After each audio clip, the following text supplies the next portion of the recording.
La forêt des murmures. Dans les montagnes reculées des Carpates, il existe une forêt que les habitants appellent la forêt des murmures. On raconte que quiconque s'y aventure après le crépuscule n'en revient jamais, ou, pire encore, en ressort changé pour toujours.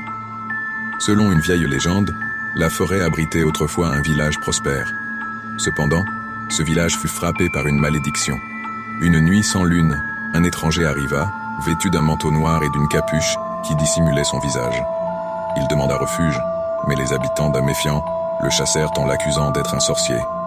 L'homme partit, mais avant de disparaître dans les ombres de la forêt, il murmura une malédiction. « Vous qui avez le cœur noir, soyez dévorés par l'obscurité que vous portez. » Le lendemain, les villageois furent réveillés par des bruits étranges venant de la forêt. Des chuchotements, doux et insistants, appelant chacun par son nom. Au début, personne n'osa répondre. Mais la curiosité, ou peut-être une force invisible, poussa un à un les villageois à entrer dans les bois. On ne les revit jamais. Depuis ce jour, la forêt devint maudite. Les arbres semblent vivants, leurs branches entrelacées comme des griffes, et les vents y murmurent des mots que l'on ne comprend qu'à moitié.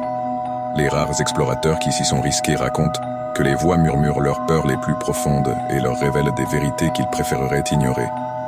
Un récit célèbre raconte l'histoire de Katharina, une botaniste du 19e siècle. Fascinée par les légendes, elle décida de s'y aventurer pour prouver que tout cela n'était qu'un mythe. 3 jours plus tard, elle fut retrouvée errant près de la lisière de la forêt, méconnaissable. Ses cheveux étaient devenus blancs, ses yeux vides de toute expression, et elle répétait sans cesse « Ce que j'ai vu, c'est la vérité ». Elle ne parla plus jamais et mourut quelques semaines plus tard, emportant son secret dans la tombe. Depuis, même les plus courageux évitent la forêt, la laissant à ses murmures éternels.